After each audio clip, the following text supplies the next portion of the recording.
खालिद भाई अभी बताइए, अभी जो आरजेडी के है जो नेता जो है तेजस्वी यादव जी ने ओवैसी साहब को लेकर के जो भद्दी टिप्पणी की, चरमपंथी कहा उनको, क्या वो इस देश के नहीं, इसको आतंकवादी जो कहा गया है, इनका मतलब भाई सारे टोपी और दाढ़ी रखने वाला आतंकवादी है? हरगिज नहीं है, ये तो गलत है उनका। सरासर ये लफ्ज़ उनके लिए उन पर ही भारी पड़ेगा। अगर खुदा ने खास्ता अल्लाह ताला ओवैसी की पार्टी अगर आगे बढ़ गई तब उसको जवाब देना होगा तेजस्वी यादव को। अरे आप वोट कर रहे हैं, ले रहे हैं, जीत रहे हैं, वो अलग बात है, लेकिन आप आतंकवादी बोलिएगा? ये आखिरी वक्त जब आ जाता है, चरमपंथी। हाँ बताइए, चरमपंथी का ये लफ्ज़ क्या अच्छा देता है? ये जब आखिरी वक्त आ जाता है तो सारे नेता घबरा जाते हैं और अब सब जिसको तिसको कहने लगते हैं। क्या इस तरह की राजनीति में बयानबाजी संभव है? नहीं, गलत है ये। और इसी पे अगर ओवैसी बोले तो बोले ओवैसी भड़का रहे हैं, तो भड़का थोड़ी ना, वो जवाब दे रहे हैं। आप उनको छेड़छाड़ किए और उनका नाम क्या है, असदुद्दीन ओवैसी, तो आप उनको छेड़छाड़ किए तो जवाब देंगे कि नहीं देंगे? तो उन्होंने मतलब ये वर्ड जो ओवैसी साहब को कहा, इसका मतलब ये सारे मुसलमानों को कहा है? इससे अंदाजा तो वही है।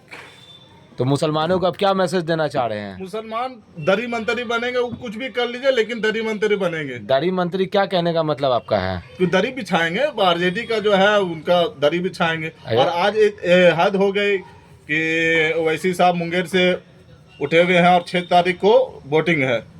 तो उसमें एक मुस्लिम से मैंने पूछा कि आप किसको ही करना चाहते हैं, तो उन्होंने बोला अरे ओवैसी जो है उनके माँ आके उनको गाली बक दिया। मुसलमान का ये काम है।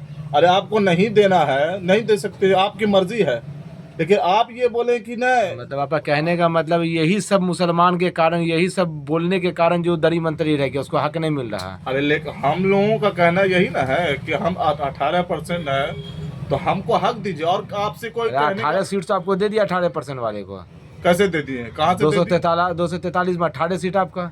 एक कोई बात हुई, आप जो बोलिएगा हम मान लेंगे इस बात को। यादव को 60 से 70 सीट मिला है कि जो मेरा हक है उसको देना है, बस, और कुछ नहीं करना। अरे मुसलमान तो बोल रहा है कि हमको भैया सेफ्टी चाहिए, हक उक नहीं चाहिए, हम दरी बिछाएंगे। तो सेफ्टी वही उसका सेफ्टी है, वो दरी ही उसका सेफ्टी है। वो दरी बिछावेंगे, तकिया लगावेंगे, बिरयानी चलेगा, बिरयानी खाएंगे और बोलेंगे वाह वाह बहुत अच्छा, जीत गए हमारे लैम्पटेन में फिर से ये क्या कहते हैं, ये लगेगा, लैम्पटेन फिर से जलेगा। तो मुसलमानों को क्या कहना चाह रहे हैं? बुझा हुआ है।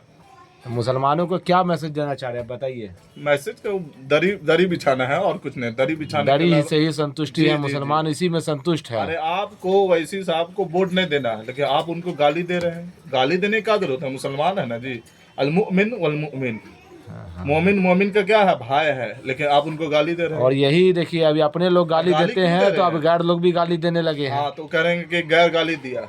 अरे आपको नहीं देना है, मत दीजिए, और कोई मसला नहीं है। तो 6 तारीख को जो वोटिंग होने वाला है, और वोटिंग में है कि भाई बढ़ चढ़ करके वोटिंग में हिस्सा लेना चाहिए, हर वो नागरिक को लेना चाहिए जो हिंदुस्तान के, जो बिहार के हैं। तो आप एक बड़ी मैसेज दीजिए मुसलमानों को कि आप क्या एक अपील कीजिए, आप MIM की तरफ से अपील कीजिए।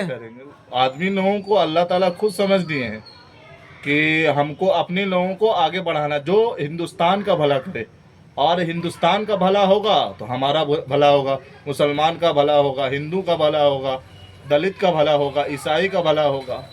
इसलिए कि मुसलमान को अल्लाह ताला पैदा इसलिए नहीं कहे कि खाइए और वो आगे समझ गए होंगे। बहुत बढ़िया बात, आपसे जो है ना मिल करके बहुत बढ़िया लगा, आपकी शब्द बहुत अच्छा लगा। इसी तरह की अगर सोच हो जाए तो हमारा बिहार और हिंदुस्तान बदल जाएगा। जय हिंद, जय भारत।